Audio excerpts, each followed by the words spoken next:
Mais uma vez, cumprimentando a todos aqueles que chegaram agora. Uma boa noite, sejam bem-vindos à nossa programação da 28ª Semana Espírita do Guarujá. Estamos aqui no segundo dia de programação. Já iniciamos ontem em Bertioga. Alguns aqui estiveram lá presentes. É uma alegria receber aqui todos vocês. Ontem demos o primeiro passo nessa caminhada iluminada por Kardec. E hoje vamos um pouco mais longe. E se a vida não terminasse com a morte? Para o materialista, isto é apenas um ser. Para o espírita, é uma certeza. E quando temos essa certeza, o medo da morte se transforma em coragem para viver bem. É como saber que o final do filme não é o fim da história, apenas a troca de cenário. Essa visão muda tudo. Nossas escolhas, nossos valores e até nosso jeito de encarar as dificuldades. Para darmos abertura, nós convidamos a dona Aurinete, representando a USE Guarujá, para a prece, que será feita por ela.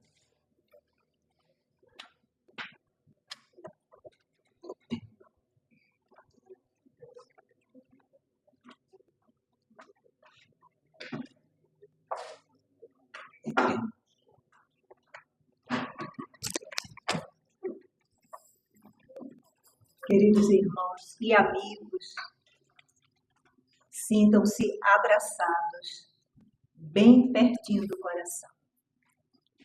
Vamos fechar nossos olhos, trazer para a nossa lembrança a figura amorosa do nosso querido Mestre Jesus.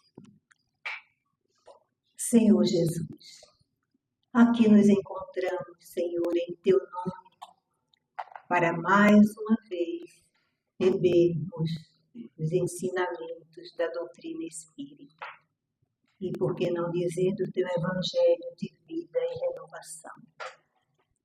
Para tanto, recebe em Tuas mãos, Senhor, a nossa imensa gratidão pela oportunidade de aqui nos encontrarmos, participando de mais uma Semana Espírita de Guarujá e Bertioga, a 28ª. Que o Teu olhar amoroso envolva a todos nós, a nossa irmã palestrante da noite, que ela receba as nossas melhores vibrações e que Jesus continue abençoando todo o movimento espírita de Guarujá e Bertioga. E que nós, os espíritas, que participamos, que trabalhamos nas casas espíritas, estejamos cada dia mais incentivados a permanecermos no trabalho com alegria e na certeza de que, sob a direção de Jesus, o trabalho só pode ser exitoso. Trabalhemos com alegria, que esta Semana Espírita seja exitosa e que a cada reunião que se concretizar, nós possamos sair com o nosso coração cheio de alegria.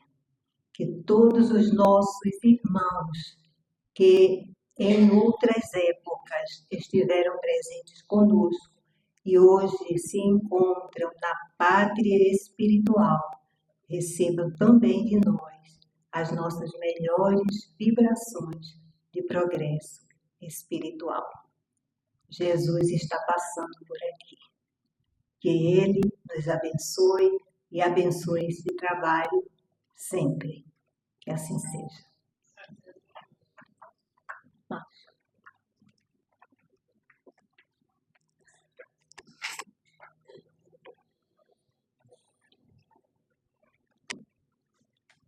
A nossa convidada hoje, Nazaré Marques, está vindo de São Paulo, é colaboradora da FESP, Federação Espírita do Estado de São Paulo, nas áreas de ensino, divulgação e assistência social. Colabora também em alguns centros espíritas como palestrante. E o tema que será trabalhado hoje por ela é reencarnação e a justiça divina. Vamos receber com toda alegria Nazaré Marques.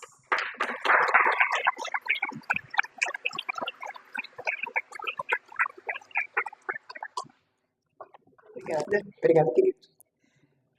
Boa noite a todos.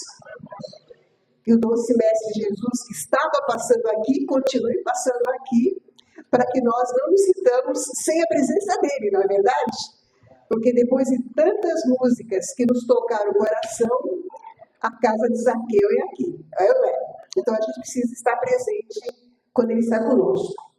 Agradeço de coração a equipe toda que preparou esse encontro, ao Márcio especial, que foi meu contato, aos amigos da USE, aos queridos amigos do Guarujá, que eu não conheço ainda, a todos, quem sabe um dia. E agradeço a espiritualidade por permitir que aqui chegando, tenha encontrado pessoas que já me abraçaram, que já me deram carinho, então eu estou abastecida para falar de um tema que não é tão simples assim. Um tema que fala da questão da justiça, da misericórdia de Deus, das vidas sucessivas e das leis que Deus colocou no universo que nem todos entendemos. Leis biológicas, leis universais, leis que remetem a uma tradição de mudanças que o Espiritismo veio aclarar, mas que já existem desde que o planeta foi formado e nas mãos de Jesus encontrou lugar para que nós aqui pudéssemos chegar. Porque a justiça de Deus, ela se faz na medida em que todos nós vamos aprendendo e conhecendo esta lei. De tal forma que, é claro, como todos nós não somos novatos na nossa existência, nas nossas vidas sucessivas, nós também vamos aprendendo a avaliar melhor nossos comportamentos. E é muito comum que nós fiquemos fixados em alguns pontos de vista, fiquemos fixados em jeitos de pensar, até porque nós todos já tivemos muitas outras existências nas quais nós fomos aprendendo gradativamente certas aulas da vida e fomos gravando essas aulas na nossa vida como verdades inquestionáveis. Nossos pontos de vista, a maneira como nós somos, a maneira como nós hoje estamos agindo, tem muito a ver com a maneira como nós aprendemos nas longas eras que já passamos na Terra. E nossos pontos de vista, às vezes, são tão fortes, tão firmes, que raramente admitimos a ideia de que pode ser diferente. Então, eu vou começar com vocês hoje fazendo um convite. Um convite para que vocês se levantem e que vocês olhem para o lado, para a frente, para trás, olhem para o teto, olhem para o chão. Será que vocês viram todas as pessoas que estavam aqui hoje? Será que vocês viram as luzes todas que estão acesas? Será que viram a cor das cortinas? Como é que vocês estão olhando para o colega do lado? Olhe para o amigo do lado. Essa pessoa que talvez você conheça, talvez não conheça. Essa pessoa estava aí? Ela não estava? Você acha que ela está te sorrindo ou ela está rindo de você? Como é que é isso? Como é que você está vendo isso? E quando você olha para o chão, você está olhando para o teto, para o seu pé, ou você está olhando para o pé do vizinho? Nossa, o tênis dele é bonito, o sapato dele é bonito. Como é que é isso? Né? Olhe para as suas mãos. Elas estão aí, todas as duas mãos estão aí. Mas se não tiver alguma, não se preocupe, na próxima encarnação você vai ter. Toque no vizinho, vou ver se é um vizinho encarnado ou desencarnado, porque às vezes pode ser um desencarnado que está aí. Pode ser alguém desencarnado, não é? A gente tem tanta certeza que a pessoa e olha do lado e não é bem assim. E assim, a gente vai mais uma vez, dá uma voltinha assim na cadeira que você está e vai olhar tudo ao redor assim. Vamos ver se você grava isso, porque depois a gente vai voltar a esse exercício. Ok? Muito bem. Agora vocês podem sentar, que agora nós vamos começar nossa viagem. Essa perspectiva é uma perspectiva que não veio à toa. Recentemente foi relançado um filme, muito antigo, na verdade, da década de 70, que chama-se Sociedade dos Poetas Mortos. E o Netflix, resgatando vários títulos, resgatou esse filme, que para muitos, talvez para muitas gerações, sejam novos, mas que vale a pena rever. Em determinado momento da prática do professor, diferente, o professor que vai ali estimulando o pensamento, ele fala para os alunos subirem em cima de uma mesa, que eu não vou fazer você subir em cima da cadeira, senão não vai cair, entendeu? Por isso eu fiz esse exercício. E quando ele faz isso, os alunos se surpreendem, porque são alunos de uma escola ortodoxa, uma escola que tem um perfil fechado, que o pensar para aqueles alunos era algo que eles não faziam, eles assistiam às aulas, passavam de ano, praticavam suas profissões, mas pensar era proibido. Até uma fala do filme que o professor vai dizer essa fala. E quando ele sobe ali, ele chama a atenção pela sua postura diferente, a sua postura tranquila, então ele fala para os alunos subirem, ele próprio faz isso.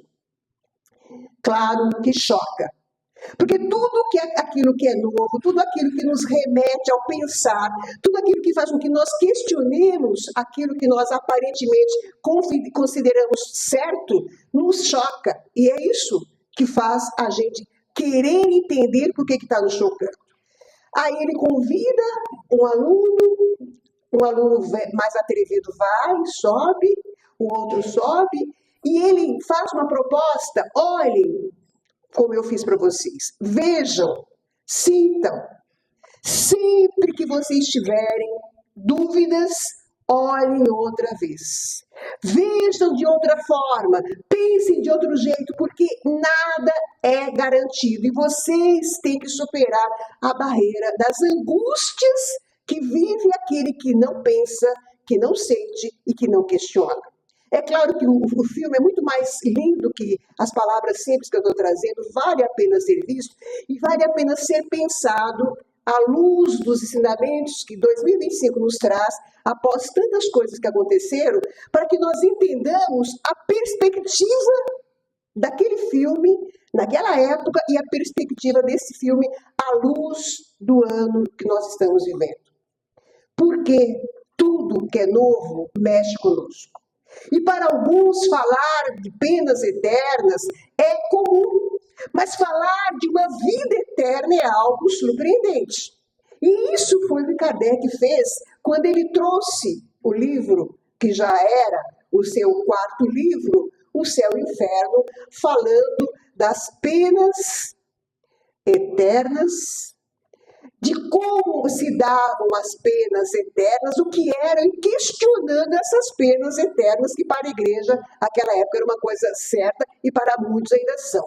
Muitos de nós ainda temos essa crença, acreditando que morrer é acabar, como já foi falado aqui hoje, acreditando que após a morte só nos resta esperar ou o fim dos tempos, ou irmos para o céu, ou irmos para o inferno, ou, quando muito bons, talvez para o purgatório.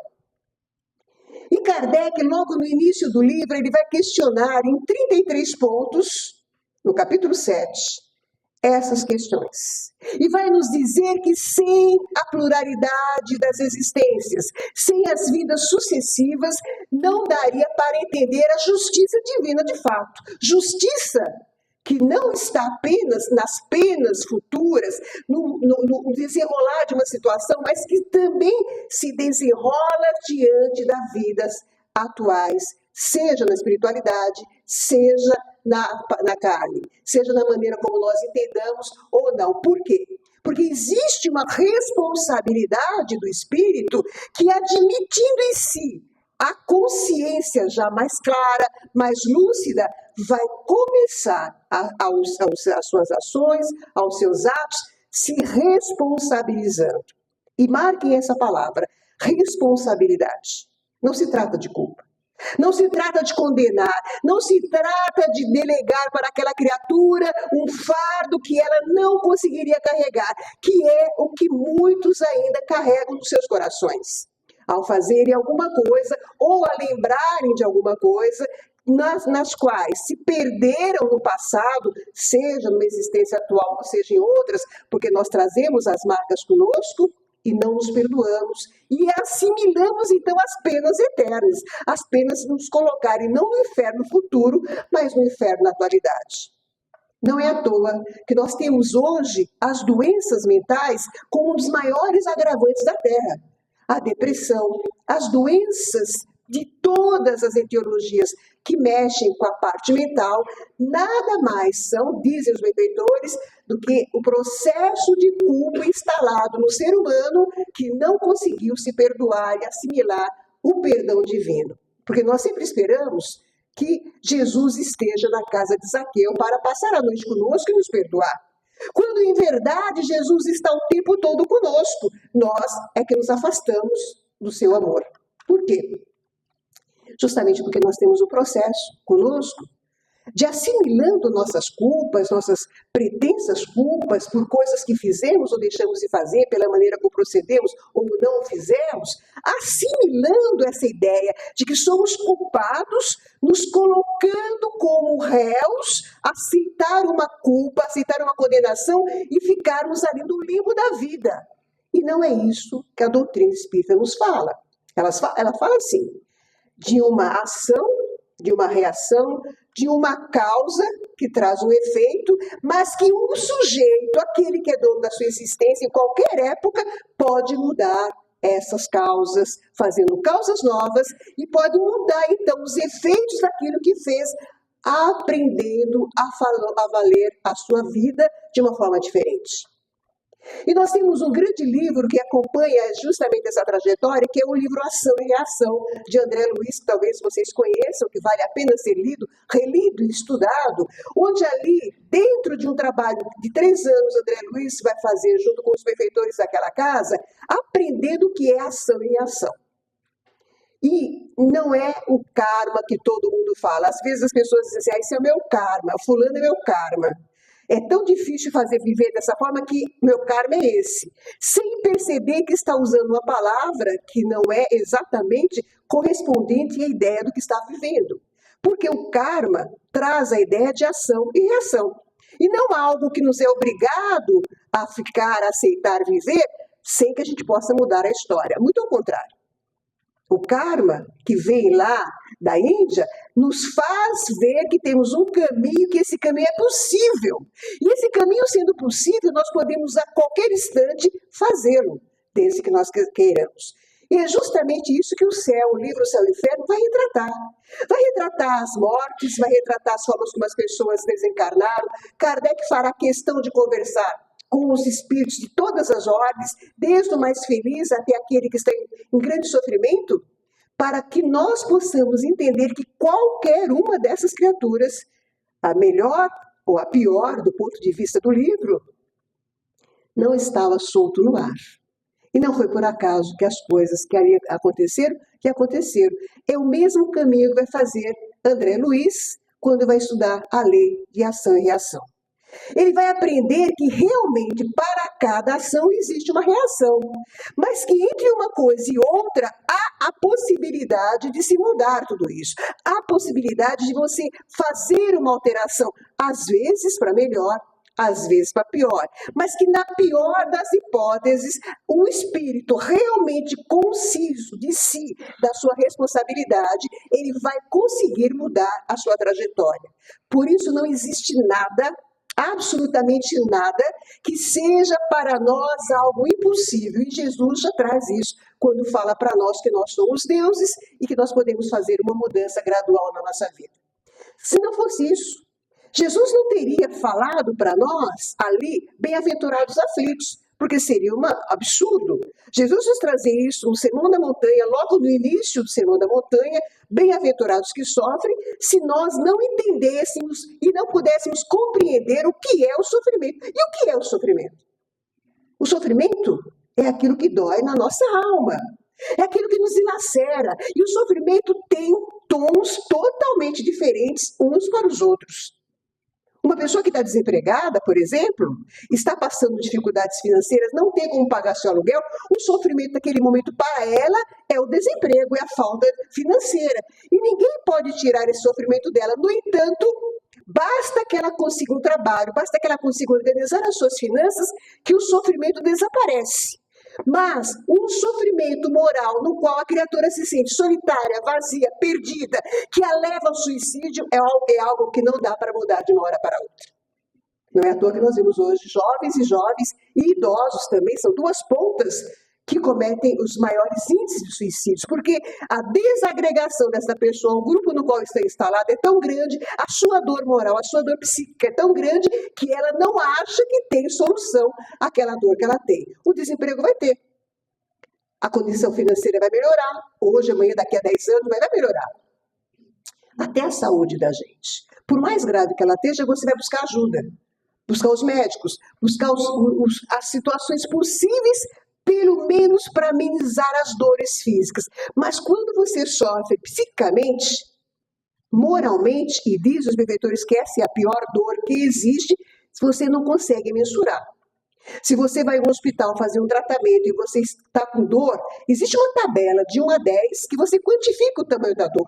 Porque aí o médico vai saber te dar a medicação adequada de acordo com o tamanho da dor que você tem. Há pessoas que podem ter uma dor mais alta, mas ter uma flexibilidade melhor. Há pessoas que têm dores menores, mas dói muito mais. Então ela recebe de acordo com a sua condição.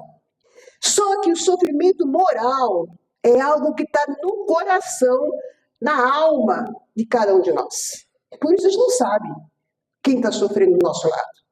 E por isso a gente se surpreende quando a pessoa que está do nosso lado, aparentemente tão legal, tão bacana, faz uma coisa absurda, porque o sofrimento dela a leva a sair de dentro de si mesma em situações desvairadas, cometendo crimes ou tirando a própria vida. Ou quando não, talvez não esses excessos, indo para as drogas psicoaditivas, que mexem com a sua condição moral de uma forma muito fácil, fazendo com que ela aparentemente esqueça o sofrimento que ela tem. Como não esquece, quando ela deixa aquele sentimento voltar, ela volta a usar a droga. É por isso que muitos usam drogas na atualidade. Não para serem aparentemente felizes, mas para esquecer as dores da alma.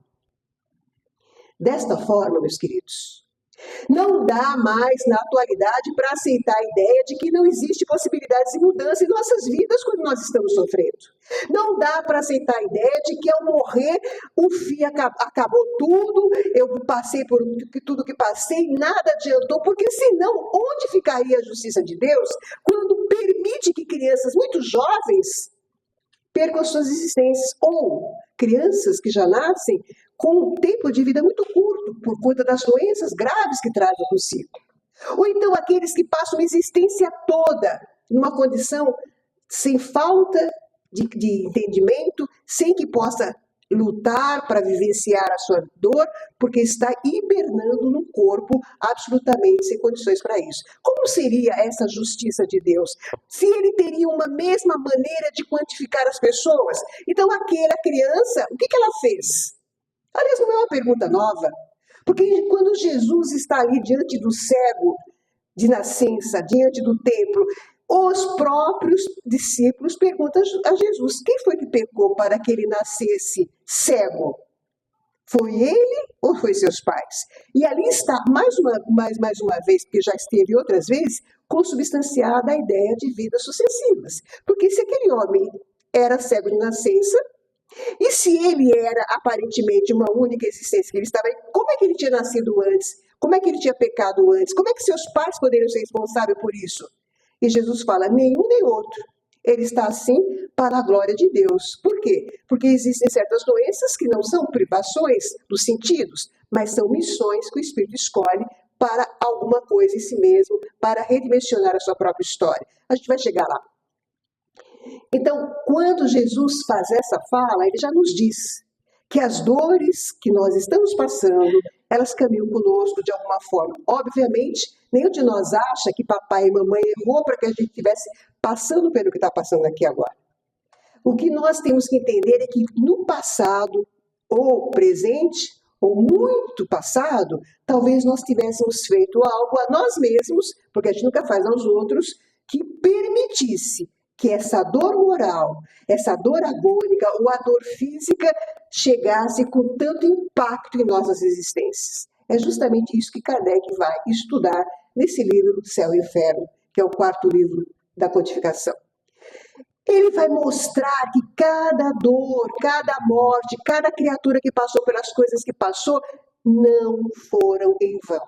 Ele vai demonstrar que existe uma razão para aquela pessoa ser uma pessoa que estava na rua, o outro ter uma morte absurda, uma criança que passa 4 anos da sua existência numa cama, que é o primeiro caso que ele conta. Ele vai mostrar que cada um deles tinha uma razão para escolher aquela existência física. E vai mostrar também que aqueles que desencarnaram em situações complicadíssimas, como criminosos, como pessoas que tiraram a própria existência, não estavam longe da misericórdia divina, porque todos eles foram acolhidos. E é São Luís que vai dar cada explicação que eles precisem disso. Desencarnou com uma morte atroz, por quê? Porque naquele momento ele estava resgatando uma situação ou porque ele tinha cometido um crime, pouco importa. O que importa é que ao desencarnar, ele não ficou solto no espaço, ele foi atendido pela misericórdia divina, ele foi amparado por alguém que o socorreu. O suicida, o assassino, a pessoa mais agravada que nós podemos conhecer na sociedade, não está destituída do amor de Deus. E é isso que a gente precisa entender. Porque muitas vezes a gente escuta, inclusive no meio espírita, nossa, que esse crime é tão atroz que essa pessoa merecia morrer. Pois bem, é justamente porque o crime é atroz que ela não deveria morrer.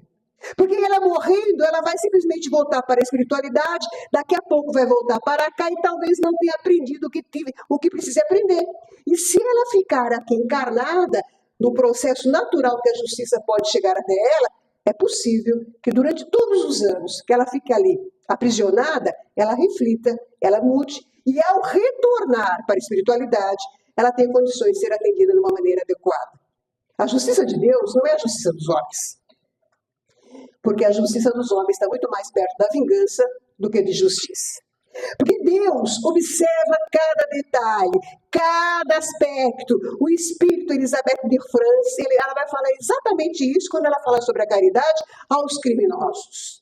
Que o Deus de justiça e amor muitas vezes vai olhar pequenas condutas que para ele serão mais agravadas do que crimes hediondos que tenhamos cometido. Porque todos não estamos no mesmo barco, na mesma posição moral, na mesma vibração, no mesmo conhecimento. Há criaturas que conhecem mais e, portanto, são mais responsáveis. E há aquelas que estão começando as suas vidas espirituais. A elas, com certeza, o direito de errar será muito maior do que aqueles de nós que já estamos numa determinada conduta. Vamos pegar o nosso caso. Nós, a maioria de nós, pelo menos que aqui está, se não é espírita, é simpatizante. E se é simpatizante, já ouviu falar muitas vezes da reencarnação. E o que é a reencarnação? É uma punição? É algo que nós podemos fugir, dizer eu não quero, eu deixo de querer? Ou é uma lei biológica? Sim, a reencarnação é uma lei biológica. É uma lei que facilita ao responsável por si mesmo, ou seja, aquele que se considera culpado, retomar o fio da sua existência do ponto que ele estava e, recomeçando, transformar a sua vida para caminhar na linha do progresso. Porque esse progresso, ele é a única fatalidade que nós temos na nossa existência. O progresso de todos nós. Cada um de nós vai chegar a ser um espírito de luz tal qual Jesus. Não importa o tempo que a gente vai levar. Não importa se será rápido ou demorado. Não importa se a pessoa que está comigo é um pouco mais adiantada ou mais atrasada. Até porque nós não temos como quantificar também quem está lá ou quem está aqui. Porque uma pessoa, aparentemente, ela pode ser a pessoa mais perfeita do mundo, só que ela também tem agravos de outras épocas. Nesta atualidade, ela está lutando consigo mesma. E nós não conhecemos isso. E aquela outra pessoa que aparentemente está falhando mais é simplesmente alguém que ainda está aprendendo as primeiras linhas da reencarnação. A reencarnação como lei biológica nos permite entender que não existe injustiça. E aquele serzinho que nasceu ali com problemas?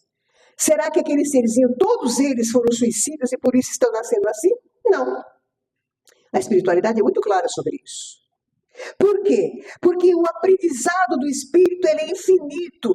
Um livro da doutora Nancy Puma de Gerolamo, que era responsável pelas casas André Luiz de São Paulo, ela tem alguns, mas tem um chamado Aves Feridas no Céu Voo, onde ela, quando começou a trabalhar com as crianças com dificuldades motoras imensas, cujos pais deixavam ali na residência dela ou no hospital que ela estava criando, crianças que, como ela diz, não tinham asas para voar, não falavam, não se comunicavam, um dia ela tem um sonho com essas crianças. E no sonho ela descobre que nem todas as crianças que ali estavam com aquela situação amarga eram detentoras de necessidades excruciantes por conta de problemas do passado. Muitas haviam escolhido aquela última etapa reencarnatória, sabendo que iam passar por as dificuldades materiais com os pais, com o grupo e com ela própria, para redimensionar as suas próprias asas e não precisarem reencarnar mais, escolhendo como missão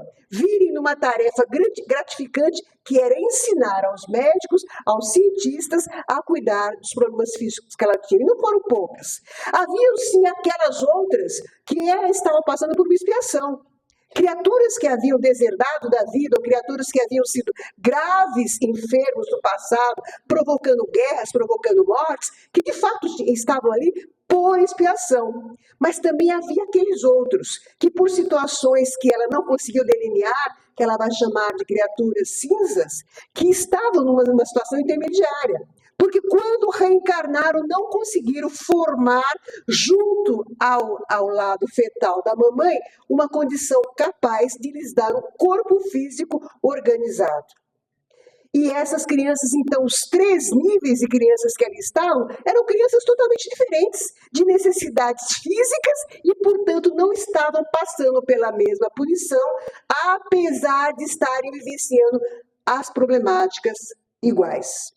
Hoje, na atualidade, nós temos um grande incidente da natureza que parece que nós não entendemos ainda. As doenças mentais que já nascem com as crianças. Doenças mentais do espectro autista até aquela condição que ele não entende e não consegue nunca interagir com aqueles que estão. E essa criança hoje, ela é olhada de forma totalmente diferente do que no passado era olhada. No passado, quando um pai e mamãe tinha uma criança, naquela época, com a síndrome de Down, muitos não aceitavam essa ideia e colocavam a criança longe da sociedade, longe da família. Porque tinham vergonha de ter uma criança com síndrome de Down. Tinham vergonha de dizer, meu filho tem essa dificuldade. Não aceitavam a ideia de que eles pudessem ter criado uma criança com aquela dificuldade. Que era o cromossomo 21, que quando dá errado, ele provoca essa síndrome da pessoa, da criança que vai nascer. Muitos chegavam ao ponto de, rejeitando essa criança, colocá-la no quarto ao lado, sem permitir que nem que a família soubesse que a criança estava ali. Era a época que nós vivíamos, a época da ignorância. Hoje, nós sabemos que temos que incluir as crianças com qualquer dificuldade na escola, de preferência numa escola que tenha âmbito para uma inclusão associada à ideia da educação plena, ajudando aquela criança a se desenvolver nas condições que ela tem. E um dos grandes gestos da Helen Keller foi justamente ilustrar essas pessoas, essas crianças. Helen Keller, que era surda, muda, e que se não fosse o amor de Anne Sullivan, que foi a sua cuidadora, digamos assim, ela jamais também teria saído dali onde o pai queria segregá-la, onde a mãe queria segregá-la, porque ela era incapaz de entender a fala, porque não ouvia, então ela era incapaz de corresponder a um gesto e por isso era colocada naquele setor que a gente chama loucos, no passado a gente chamava assim, e pronto. É louca, não merece ajuda, vai ficar aí. E Helen Keller, a gente sabe o trabalho dela, a formação que ela teve e a mudança espetacular que através do amor dessa tutora vai ressignificando a sua existência, forma-se, trabalha, leva o trabalho dela a outros contingentes, e hoje a gente compreende perfeitamente bem que Helen Keller estava longe de ser uma menina fadada à infelicidade. A vida dela é um trabalho magnífico que merece ser olhado como um trabalho de ressignificação. Aí estão detalhes que nós precisamos olhar de forma diferenciada. Então não existe punição. Não existe aquele que pode dizer: eu estou sendo punido por Deus, Deus não me ama, Deus é injusto comigo. Olha a minha família, eu nasci aqui nessa dificuldade, olha o meu corpo degenerado. Por que não olharmos o nosso corpo, por mais difícil que seja, como um berço maravilhoso no qual a divindade nos colocou? Por que não olharmos a nós mesmos com o respeito que nós queremos que os outros nos olhem, quando olhamos para nós e vemos uma pessoa gorda, uma pessoa feia, uma pessoa assim, assado, julgando-nos de uma forma ameaçadora, como se o corpo não fosse, de fato, um lugar onde nós devemos estar e trabalhar. Então não existem penas eternas, não existem crimes que não mereçam perdão, e não existe na espiritualidade um lugar onde as pessoas não recebam o auxílio, o amparo e a luz, como a gente vê no livro do André Luiz. Ele começa o livro falando de um rapaz chamado Léo. É o primeiro caso que eles vão estudar. Léo era um homem que, quando André Luiz vai encontrá-lo, já o encontra às portas da morte. Ele está no hospital, ele é jovem ainda, mas bastante acabado. Ele jovem, ele vai se colocar numa posição de vigia noturno, e aí, quando é encontrado um determinado dia muito frio, ele está colocando sangue pelo nariz, pela boca, e o leva ao hospital. E ali no hospital, o médico define que ele tem pouquíssimo tempo de vida. É justamente nesse momento que André Luiz, Hilário e Silas, que é um dos responsáveis da mansão, daquele trabalho, vai encontrar esse rapaz. E ali Léo chama a atenção de André Luiz pela ternura dele, pela maneira muito pacífica que ele está aceitando as próprias dores. Esse Léo, no passado, havia sido um homem que, tendo um irmão muito jovem, numa outra existência, o pai lhe havia deixado muitos bens e o irmão dele tinha uma certa dificuldade mental. E Léo, que na época chamava-se Ernesto, na primeira vida dele chamava-se Ernesto, querendo ficar com os bens materiais, colocou o quê? Colocou o irmão dele num sanatório, para que ele pudesse ficar adoentado. E não feliz com isso, quando o irmão retorna, ele percebe que o irmão está saudável, o que ele faz?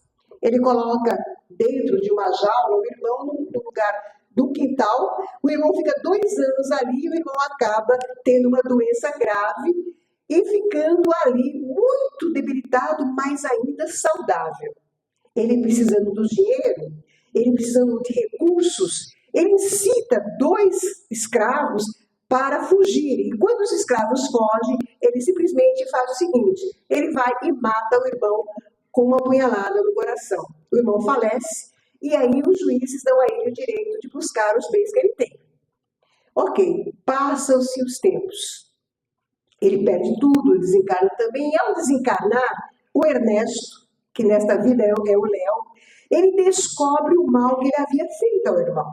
E ele, admitindo a sua responsabilidade e não culpa, sentindo-se responsável pela morte do irmão que já o havia perdoado, ele pede a espiritualidade para que ele retorne numa vida física, passando pelos mesmos dilemas e sofrimentos que o irmão havia passado por sua culpa. E é o que acontece com ele. Por isso que quando André Luiz vai encontrá-lo no hospital, ele está morrendo, uma hemorragia provocada pelo bacilo de Koch, ou seja, tuberculose, que naquela época não havia cura. Ao invés de receber uma punhalada no coração, é o seu coração, o seu pulmão que está dilacerando e colocando sangue para fora. Passou 2 anos, que foi o tempo que o irmão dele passou preso, trabalhando à noite como vigia noturno, passando por todas as dificuldades que o irmão havia passando, sem direito a nada fisicamente. Se nós olhássemos para o Léo, passando por aquela dificuldade, solitário no hospital, perdido na vida, nós diríamos que Deus é injusto. Este homem já sofreu tanto, passou por tantas coisas, como ele pode agora morrer dessa forma, injustamente? E é aí que os benfeitores avisam para ele: nós não temos como analisar as vidas de quem quer que seja, porque para Deus existe todo um consenso, toda uma estrutura que está sendo formada. Deus não está observando apenas a existência desse moço chamado Léo, mas do Ernesto e de todas as outras que nós não temos como entender, porque é dessa forma que a justiça se processa. Então nós olhamos para nós com dificuldade de entender a justiça de Deus. Por que a minha família tem tantos problemas comigo? Porque eu não consigo ser feliz? Porque eu não tenho facilidade de arrumar um namorado? Porque para mim a vida é tão difícil? Colocamos os problemas e o foco nos problemas nos faz deixar de ver uma justiça maior atuando. Não vemos as bênçãos que recebemos, nem percebemos que a própria encarnação, que é uma encarnação continuando da outra, também nos favorece. E é aí que o sofrimento psíquico fica muito grave. Por quê? Quando começamos a achar que somos vítimas de nós, de Deus, ou dos efeitos de qualquer coisa, do político, do Brasil, etc., a gente começa a sofrer psiquicamente. Não porque nós precisemos passar por isso, mas pela sobrecarga que nós colocamos nos nossos ombros. Pela sobrecarga do sofrimento excessivo, pela ideia da vítima que muitos de nós carregamos, sem lembrar que onde tem uma vítima, geralmente tem um algoz. E o algoz, normalmente, somos nós mesmos, aumentando a incidência da nossa dor. Na espiritualidade, Kardec vai estudar isso a miúde, profundamente. Ele vai trazer todos os casos para que entendamos que a misericórdia do Senhor se faz através das vidas sucessivas. A justiça de Deus é inequivocamente melhor que a justiça dos homens, mas ela necessita que entendamos o seu processo, e é por isso que a criatura que sabe mais, que tem mais conhecimento, também vai passar por dificuldades maiores. Todas as vezes, meus irmãos, que a gente se recusa a entender o processo da vida como embelezamento, como transformação, como ressignificação, todas as vezes que a gente se martiriza, nos achando perdidos, fracassados, sem amparo, nós estamos realmente sofrendo. Porque nós estamos nos colocando naquela posição de que não merecemos ajuda. Mas todas as vezes que percebemos ali a nossa posição de necessitados e fazemos uma prece, olha Deus chegando, olha a abertura amorosa chegando. Hoje, nas músicas que os companheiros cantaram, todas elas traziam essas bênçãos, todas elas falavam desse momento de luz, todas elas faziam uma alusão a uma transformação. Como é que nós achamos que Madre Teresa se transformou em Madre Teresa? Foi um milagre, caiu do céu, ela veio pronto. Eu sou Madre Teresa de Calcutá? Segundo nos conta Divaldo Pereira Franco, Madre Teresa de Calcutá nada mais, nada menos era do que Maria Madalena. Maria Madalena. Sabe aquela Maria Madalena que todo mundo fala, nossa, foi a pecadora? Aquela mesma. Lá atrás, e no livro Boa Nova, de Humberto de Campos, vocês vão ver a história dela contada magistralmente. Maria Madalena foi aquela que, depois de conhecer Jesus, depois de restaurar a sua vida, fazer uma mudança interior, que é esta mudança que a proposta de Kardec nos faz, vai buscar ajudar aqueles que chegavam após a morte de Jesus. Não encontrando nada de si para dar, ela começa a falar aos leprosos da época de Jesus. E ao falar de Jesus, ela se sente contaminada de novo pelo mesmo amor, pela mesma alegria. E aqueles que sentavam ali à borda da praia, ouvindo Maria Madalena falar do Cristo, sentiam em si também a necessidade de amparo e percebiam que não eram mais deserdados da sorte. Essa Madre Teresa de Calcutá, que hoje nós conhecemos como aquela que desceu um dia do trem, era uma mulher que tinha condições de viver no Nossa Senhora de Loreto, tranquilamente, não precisava se meter com aquelas castas, mas quando ela viu uma mulher morrendo à míngua, no meio da rua, comida pelos insetos, ela não se detém e ela desce daquele trem. E a partir do momento que Maria Teresa, ou melhor, aquela mulher que não era Maria Teresa ainda desce e encontra aquela alma, e aconchega aquela alma no seu coração, aí vai nascer a Madre Teresa. A Madre Teresa que nós encontramos hoje, ela não foi feita numa existência só. Dessa que nós conhecemos até chegar a Madre Teresa, não sabemos quantas ela teve. Mas certamente foi uma vivência atrás da outra que a transformou nessa mulher forte, valorosa e capaz de descer de um trem, de vincular-se a uma criatura que ela não conhecia, de abraçar aquela criatura, carregá-la no colo e levá-la para receber ajuda. Essa Madre Teresa, que lá no passado foi Maria Madalena, certamente teve que caminhar em muitas encarnações para continuar amando os leprosos, amando os seres perdidos na vida. Caso contrário, ela não seria quem é. Onde está a justiça divina, então? A justiça divina está impregnando nossos corpos, nossos corações, nossas vidas o tempo todo. Está mudando a nossa história. Nós hoje certamente já somos melhores que no passado. Nós hoje só somos capazes de fazer muito mais que no passado. Quem de nós, no passado, há 200 anos atrás, se reuniria numa quinta-feira à noite, com frio, para escutar estranhos falarem de Deus e de Jesus? Para escutar um grupo cantar sobre Jesus? Provavelmente. Há 200 anos atrás, a gente estava se reunindo para matar as pessoas e não para ouvir falar de Jesus. Então, nós somos melhores hoje por conta do quê? Das nossas encarnações, das nossas pegadas, dos nossos passos. É assim que se instala a justiça de Deus. E essa justiça de Deus, ela se faz a todo instante. Pequeninos pensamentos, pequenas vontades, não é nas grandes catástrofes que nós vemos, é na maneira como somos, na maneira como nós pensamos, na maneira como sentimos, na maneira como olhamos o companheiro do lado. A situação que estamos vivendo, nós temos um olhar amoroso, ou a gente fica só olhando o negativo? Como é que a gente vê a vida? Como é que a gente vê os processos da vida? É assim que a justiça de Deus se instala.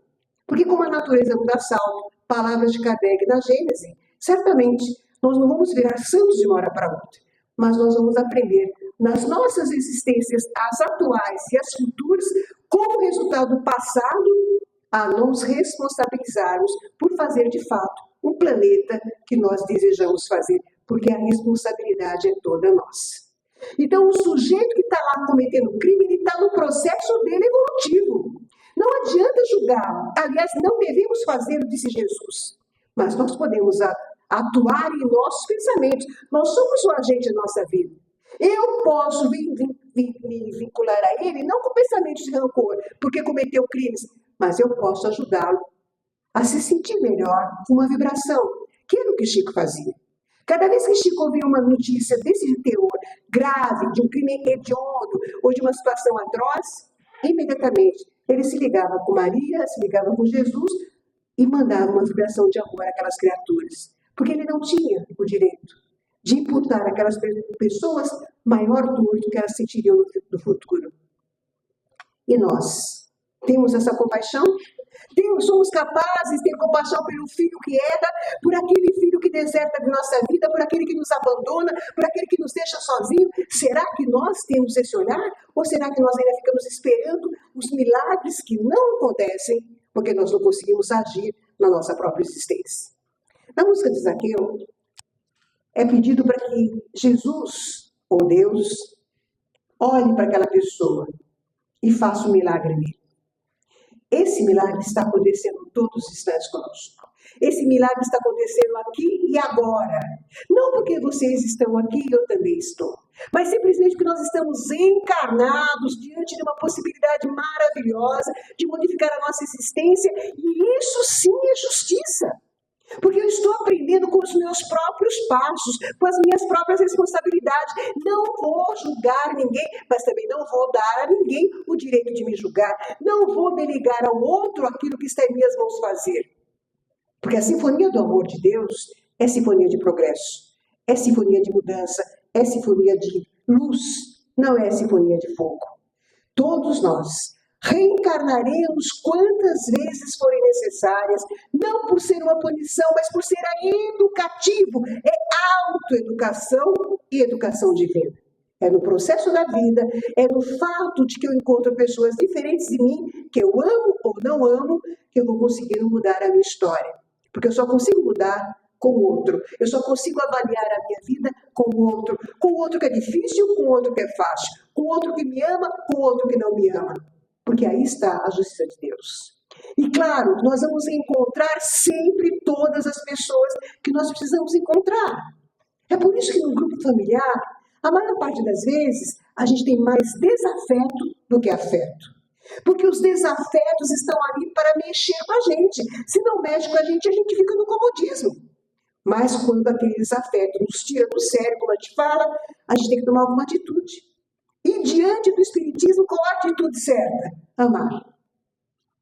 Não concordo com você. Não compactuo com a sua idade ou com a sua ideia. Mas eu sei que você tem direito a isso. Não aceito o que você faz, mas permito que você faça do seu jeito. Porque a vida, como a mim está ensinando, a você também ensinará. Porque todas as vezes que nós batemos de frente, queremos impor o nosso ponto de vista, nós criamos mais uma vez a inimizade dentro dos nossos lares. Não é à toa que a gente vive tão difícil com o familiar mais querido da gente, que a gente queria abraçar tanto, que a gente não pode. Tudo bem até aqui? Respirem que a vida é bela. Levantem de novo. Já estão com sono? Levantem de novo. Daqui a pouco eu vou embora. Aí vocês podem dormir à vontade. Estão na praia mesmo, ainda moram em São Paulo, que está mais frio. Olhe para o seu companheiro de lado. De preferência, alguém que você não conheça. Dê as mãos para essa pessoa. De frente para essa pessoa. Olho no olho. Não tenham vergonha, meus irmãos que são homens. Ninguém vai levar vocês em casamento. Ninguém vai roubar vocês. Vai lá. Olhe de frente nos olhos, assim. Bem no olho. E dentro deste olho, mergulhe. Sentindo essa pessoa. Sentindo que ela está na sua frente verdadeiramente. Você não está olhando o espelho, você está olhando outro ser humano. Olhe para esta pessoa e pense naquele familiar que você gostaria, nesse momento, que te perdoasse. Aquele familiar que pode estar encarnado ou desencarnado, mas que você queria muito pedir perdão a ele. Faça de conta que essa pessoa, e mentalmente peça, fulano, me perdoe. Eu não sabia o que estava fazendo a você. Olhe mais uma vez e inverta a situação. Perdoe aquela pessoa que te fez tão mal, que deixou teu coração tão ferido e que você não quer mais saber. Perdoe. Fulano, de coração, eu te perdoo. Agora, em nome dessas duas pessoas, dê um profundo abraço nessa pessoa que está com você.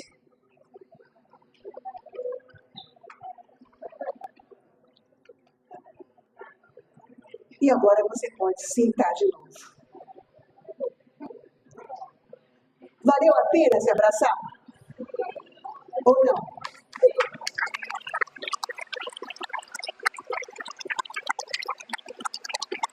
Se você acha que valeu a pena, tu imagina como é que é o abraço de Jesus quando você chega na espiritualidade? Quando você chega na espiritualidade achando que tua vida foi um fracasso, achando que você só fez coisa errada, e ele fala assim, meu nome é Nazaré, venha Nazaré, eu estava te esperando. Aí eu vou falar para ele, Jesus, eu só não viesse porque eu estava com preguiça. Porque Jesus não julga. Jesus não tem esse tempo de ficar analisando atitudes. Ele sabe que nós vamos chegar lá. Ele sabe que Deus está conosco. Ele nos conhece. Ele diz, eu sou um bom pastor. Eu conheço minhas ovelhas uma a uma. Então, quando você passa na rua e escuta teu nome, é Jesus te chamando. Quando você está na sua casa dormindo e alguém te acorda, é Jesus te chamando. Quando ele chegar até você e escuta, Senhor, eu estou aqui. E como Zaqueu, fale para ele, Senhor, eu sei que eu errei, mas eu sei que o Senhor me perdoa. E por esse perdão, Jesus, eu quero que você esteja comigo. Muita paz a todos e uma boa semana.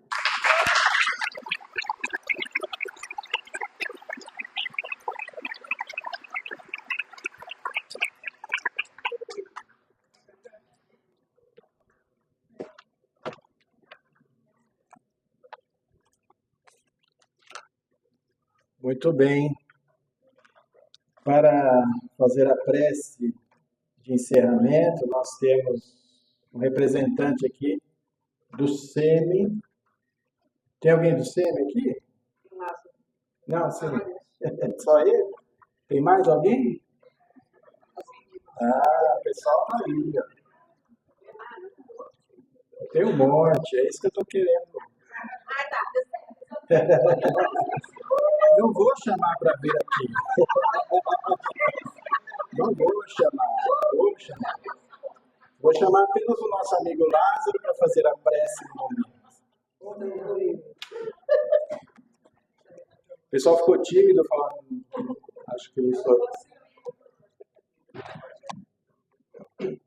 Que bom representar vocês.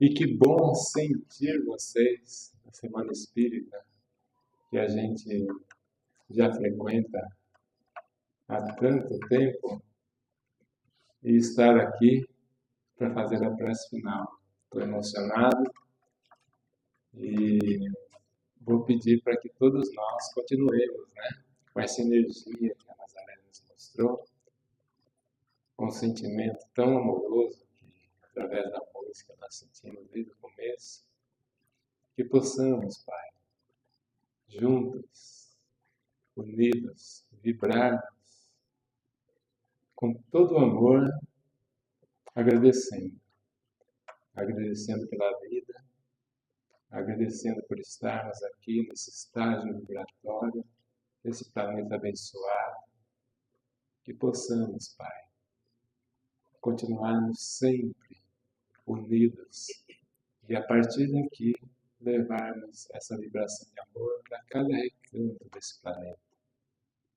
Que o Pai maior, Deus, nosso Criador, nos ampare, nos sustente sempre e nos ajude a acalmar nos momentos mais difíceis que a humanidade atravessa. E que a Semana Espírita possa sempre, aqui, nesse nosso universo, nessa nossa cidade, permanecer acontecendo. E que todos nós, e muitos irmãos que hoje aqui não conseguiram estar, possamos, a cada dia, somarmos mais e mais o nosso amor. Que a paz do Senhor esteja conosco, hoje e sempre, que assim seja. Graças a Deus.